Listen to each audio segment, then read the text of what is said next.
Sir ఫైనల్‌గా రఘురామకృష్ణంరాజు గారు నిన్న టీడీపీలో జాయిన్ అవ్వడం చూసాం సార్. మరి ఇప్పుడు టీడీపీ నుంచి ఆయనకు ఎమ్మెల్యే టికెట్ ఇస్తారు అని చెప్పేసి కొన్ని వార్తలు రావడం చూస్తాం. మరి ఎక్కడి నుంచి ఇచ్చే ఛాన్స్ ఉంది? అసలు ఇస్తున్నారా? నిన్న ప్రజాగలం సభ చంద్రబాబుది పాలకొల్లులో, గోదావరి జిల్లా పాలకొల్లులో జరుగుతున్నప్పుడు ఈయన ముందే వెళ్ళిపోయాడు. ఈయన మనం నిన్న కూడా చెప్పుకున్నాం. ఈయన తాడేపల్లిగూడెంలో దిగాడు. ఆల్రెడీ అక్కడ బోలిశెట్టి శ్రీనివాస్ వచ్చి రిసీవ్ చేసుకున్నారు. ఒక కాన్వాయ్తో ఒక ఊరేగింపుగా వెళ్ళాడు. ఆ సందర్భంగా ఆయన ప్రెస్తో కూడా మాట్లాడాడు. భీమవరం తన ఇంటికి వెళ్ళాడు. ఆ సందర్భంగా ఆయన చెప్పింది ఏంటంటే, నేను ఖచ్చితంగా తెలుగుదేశంలో చేరుతున్నాను, అయితే ఎక్కడ నుంచి పోటీ చేస్తానన్నది ఇంకా తెలియదని చెప్పాడు. అయితే నిన్న చంద్రబాబు సమక్షంలో ఆయన తెలుగుదేశంలో అఫీషియల్గా చేరాడు. పసుపు కండువా కప్పుకున్నాడు. ఆ తర్వాత కూడా మాట్లాడాడు. ఈ కూటమిలో ఈ ముగ్గురిని ఆకాశానికి కూడా ఎత్తాడు. త్రిమూర్తులు అని చెప్పాడు. మోడీ బ్రహ్మ, చంద్రబాబు విష్ణు, పవన్ కళ్యాణ్ ఈశ్వరుడు అని మాట్లాడారు. సో ఈ త్రిమూర్తుల కూటమి ఖచ్చితంగా గెలుస్తుంది అంటే వీళ్ళు త్రిమూర్తులు, జగన్ రాక్షసుడు, ఈ యాంగిల్లో ఆయన మాట్లాడారు. సో ఇప్పుడు చంద్రబాబు కూడా ఈయన్ను మీరు గెలిపించాలన్నాడు తప్ప ఎక్కడి నుంచి గెలిపించాలనేది ఏం మాట్లాడలేదు. సో ఏదేమైనా సీట్ అయితే కన్ఫర్మ్ అని చెప్తున్నారు. ఒక వెర్షన్ ఏంటంటే బీజేపీతో ఇంకా చంద్రబాబు మాట్లాడుతున్నాడు. బీజేపీ కానీ ఒప్పుకుంటే, అంటే అక్కడ శ్రీనివాసరాజుకి ఆల్రెడీ నర్సాపురంలో ఎంపీగా ఇచ్చింది బీజేపీ, ఒప్పుకుంటే దాన్ని తీసేసి ఈయనకి ఇచ్చే అవకాశం ఉంది. లేదంటే ఈయనని అసెంబ్లీకి తీసుకునే అవకాశం కూడా ఉంది. అందుకని ఆయన రెండు రకాలుగా మొన్న మాట్లాడాడు. నాకేమో పార్లమెంట్కి వెళ్ళాలని ఉంది, ప్రజలకేమో అసెంబ్లీకి వెళ్ళాలని ఉంది అని మాట్లాడాడు. సో ప్రజలు నన్ను స్పీకర్గా చూడాలనుకుంటున్నారు అన్నది, కొంతమంది హోమ్ మినిస్టర్గా కూడా చూడాలనుకుంటున్నారని నేను చూశాను ఫేస్బుక్లో. సో ఆయన అభిమానులు ఎలాగన్నా సీఎంగా కూడా చూడాలనుకుంటారు కదా, అభిమానం ఉన్నప్పుడు తప్పేం లేదు దాంట్లో. సో అలాగా ఆయన ఒకవేళ స్పీకర్ అవుతాడా లేదా. ఇంకొక వెర్షన్ ఏంటంటే లోకేష్కి ఇష్టం లేదని కూడా కొంతమంది చెప్తున్నారు. ఎందుకంటే ఈయన రేపొద్దున ఈయన అడిగింది మనం చేయకపోతే మన మీద కూడా ఇలాగే మాట్లాడతాడు, సో మనం కంట్రోల్ చేయడం కష్టమని లోకేష్ ఫీల్ అవుతున్నాడు. కానీ చంద్రబాబుకి ఒక ప్రెజర్ వచ్చేసింది బాగా. ఎందుకంటే ఈయన గోల్ చేయడం మొదలుపెట్టాడు, తిట్టడం కూడా మొదలుపెట్టాడు. మొన్న కూడా బండబూతులు కూడా తిట్టాడు వాళ్ళని. నన్ను ఏ పార్టీ మెంబర్ కాదంటున్నారు, ఇన్ని రోజులు నన్ను వాడుకున్నప్పుడు తెలియదా అని ఒక బూత్ వాడే అక్కడ. అంటే మీడియాని, టీడీపీని తిట్టాడు ఇండైరెక్ట్గా. సో అలాగా ఆయనకి ఏంటంటే ఆయన పేరే రచ్చబండరాజు అని పేరు పెట్టారు వైసీపీ వాళ్ళు, అట్లాగే నోటుదోలు రాజు అని పేరు పెట్టారు. కాబట్టి ఆయనకి ఎవడనేది ఏమి ఉండదు. తన అనుకున్నది చేయకపోతే ఎవరినైనా తిడతాడు, తనకు వ్యతిరేకంగా మాట్లాడితే కూడా ఎవరినైనా తిడతాడు. ఆయనకి వచ్చేది బూతులు తప్ప మామూలు భాష కూడా రాదు ఆయనకి. బూతులు లేకుండా మామూలుగా ఆ ఏరియాలో ఇలా బూతులు మాట్లాడేవాళ్ళు నేను ఎవరిని చూడలేదు. అక్కడ చాలా మర్యాదగా మాట్లాడతారు. గోదావరి జిల్లాలో అంటేనే మర్యాద భాష. మా రాయలసీమలో బూతులు మాట్లాడతారు, ఇక్కడ తెలంగాణలో మాట్లాడతాం. కానీ ఆయనకి మరి ఎలా ఎక్కడ నేర్చుకున్నట్టు తెలియదు. కానీ బూతులు మాట్లాడడం అనేది, ఒక ఎంపీగా మనం ఇలా మాట్లాడచ్చు అనేది విచక్షణ కూడా కోల్పోయాడు ఇప్పుడు లాంగ్ బ్యాకే. సో దాన్ని వీళ్ళు కూడా ప్రోత్సహించింది, తెలుగుదేశం మీడియా కూడా దాన్ని బ్రహ్మాండంగా ప్రోత్సహించి వీళ్ళు కూడా టైటిల్స్ కూడా లమ్ కొడక అని పెడుతున్నారు. వీళ్ళు ఆయన చెప్తే అలా అదేదో గొప్ప ఘనకార్యం ఆయన సాధించినట్టు వీళ్ళు పెడుతున్నారు. సో ఆ స్థాయికి మన రాజకీయాలు దిగజారిపోయినాయి. సో ఇప్పుడు మరి ఆయనకి పదవి ఇచ్చి రేపు స్పీకర్ అయితే మాత్రం అంతకంటే దారుణం ఇంకొకటి ఉండదు. కానీ చంద్రబాబు పాయింట్ ఆఫ్ వ్యూలో చూసినప్పుడు ఆయనకి ప్రెజర్ వచ్చేసింది.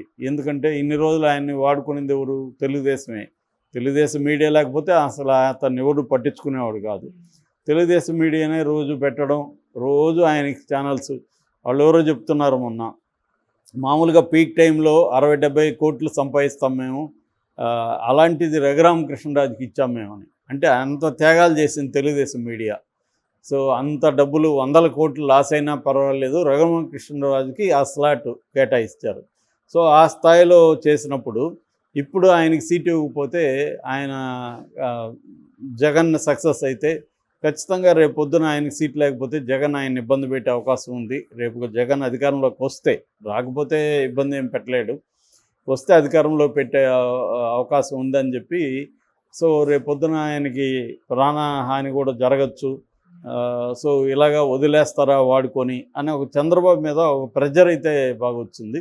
ఎందుకంటే మోరల్గా చంద్రబాబుకే బాధ్యత ఉంది, బీజేపీకి ఏమి లేదు నిజానికి. ఎందుకంటే ఈయన బీజేపీకి ఏమి ఉపయోగపడలేదు. బీజేపీకి ఆల్రెడీ జగన్తో మంచి సంబంధాలు ఉన్నాయి. ఇప్పుడు కూడా బీజేపీ మంచి ర్యాపోతోనే జగన్తో నడుస్తుంది. అందుకనే మోడీ ఆ మధ్య వచ్చినప్పుడు కూడా చిలకలూరుపేటలో జరిగిన సభలో కూడా ఎక్కడ జగన్ని పేరు పెట్టి పిలవలేదు, ఆయన అడ్రస్ చేయలేదు, జగన్ విమర్శించలేదు. ఓన్లీ వాళ్ళ మంత్రివర్గంలో మాత్రమే పోటీ ఉంది, అవినీతికి పోటీ పడుతున్నారు అన్నది తప్ప జగన్ అవినీతి పడని కానీ, జగన్ని ఓడించాలని కానీ, చంద్రబాబును ముఖ్యమంత్రిని చేయడానికి కానీ ఎక్కడా పిలిపోలే.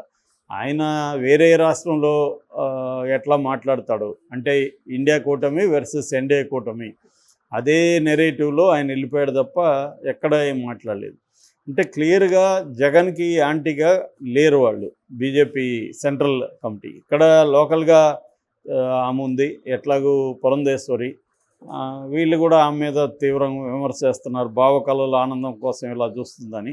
ఆమె ఏ స్థాయికి వెళ్ళిందంటే ఎవరెవరిని మార్చాలి, ఎవరెవరిని పెట్టాలి కూడా ఆమె చెప్తుంది. ఎవరెవరిని మార్చాలనే దగ్గర ఓకే, ఎవరిని పెట్టాలో కూడా ఈమె సజెస్ట్ చేస్తుంది అనమాట. సో ఆ స్థాయిలో ఆమె పనిచేస్తుంది జగన్కి వ్యతిరేకంగా. కానీ మోడీ కానీ అమిత్ షా కానీ వాళ్ళు జగన్కి వ్యతిరేకంగా ఎక్కడా లేరు.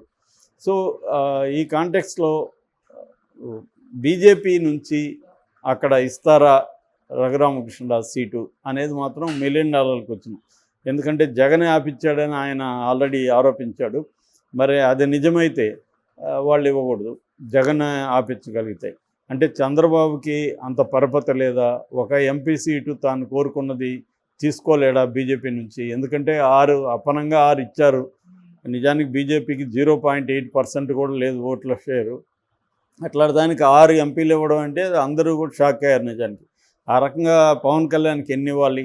ఎందుకంటే పవన్ కళ్యాణ్కి 6% మినిమం ఉంది ఓట్ల షేరు. సో ఇదేంటంటే చంద్రబాబు చాలా విషయాల్లో సరెండర్ అయ్యి బీజేపీ డిమాండ్స్కి, బీజేపీ పొత్తు కోసం వెళ్ళాడు, దాంట్లో ఎవరికి డౌట్ లేదు. కానీ ఒక్క నర్సాపురం సీట్ ఇప్పించుకోలేడా అనేది అందరూ ఆయన అడుగుతున్న ప్రశ్న. సో ఇది ఒక రకంగా చంద్రబాబు కూడా ఒక టెస్ట్ లాంటిది. అంటే నీకు నిజంగా బీజేపీ కూటమిలో నీకు పవర్ ఉంటే, బీజేపీ మీద నీ కంట్రోల్ ఉంటే ఆంధ్రప్రదేశ్లో నువ్వు ఇప్పించగలగాలి. అది ఇప్పించలేకపోతే మాత్రం ఆయనకి ఎమ్మెల్యే సీట్ ఇచ్చినా కూడా చంద్రబాబు ఆ మేరకు ఫెయిల్ అయినట్టే. ఆ కూటమి ఆ మేరకు కూటమిలో స్ట్రెంగ్త్ లేదు, యూనిటీ లేదు అని బయటకు వచ్చేసినట్టే. రెండోది ఏంటంటే కూటమిలో జగన్కి కంట్రోల్ ఉందని కూడా బయటకి వచ్చేసినట్టే ఆయనకి కానీ నరసాపురం వీగిపోతే. సో ఆ రకమైన ఛాలెంజ్ని ఆయన రఘురామకృష్ణరాజు కూటమికి తీసుకొచ్చాడు. ఒక రకంగా కూటమికి అది దెబ్బే. రఘురామకృష్ణరాజుకి సీట్ ఇవ్వకపోతే రఘురామకృష్ణరాజు వేసిన ఒక ప్రశ్న అయితే ఏదైతే ఉందో వాళ్ళ టీవీ ఛానల్లోనే ఏమడిగాడు ఆయన, నమ్ముకున్న నాకే సీట్ ఇప్పించలేకపోతే చంద్రబాబు పోలవరం ఏం కడతాడు, సెంట్రల్ గవర్నమెంట్ నుంచి స్టేట్కి ఏం తీసుకొస్తాడు అని అడిగాడు ఆయన. అది వ్యాలిటీకి వచ్చినది. ఒక కూటమిలో నువ్వు ఎక్కువ ఇచ్చే వాళ్ళకి ఇప్పుడు ఒక సీట్ అడుగుతున్నావు, అది కూడా వేరే చోట ఇస్తానంటున్నావు. ఇచ్చినప్పుడు ఆ సీటు కూడా ఇవ్వలేకపోతే ఇంకా నిజంగా చంద్రబాబు మాట రేపు పొద్దున ఏమంటారు వాళ్ళు? చంద్రబాబు ఎందుకు పొత్తు పెట్టుకున్నానని చెప్తున్నాడు? రాష్ట్ర ప్రయోజనాల కోసం. ఎందుకంటే నెక్స్ట్ కూడా అక్కడ బీజేపీ వస్తుంది కాబట్టి రాష్ట్ర ప్రయోజనాల కోసం నేను పొత్తు పెట్టుకున్నా అంటున్నాడు. మరి రాష్ట్ర ప్రయోజనాల కోసం బీజేపీ ఈయన మాట వినాలి కదా రేపు. సో ఇక్కడే తెలిసిపోతుంది కదా ఈయన మాటకి వాళ్ళు ఎవరు వినట్లేదు, కేర్ చేయట్లేదని. సో ఆ ప్రాబ్లం అయితే రఘురామకృష్ణరాజు చంద్రబాబుకి ఇప్పుడే తెచ్చిపెట్టాడు. ఎలక్షన్ తర్వాత ఈ డిస్కషన్ రావాలి, కానీ అది ఇప్పుడే వచ్చిందంటే కారణం రఘురామకృష్ణరాజు.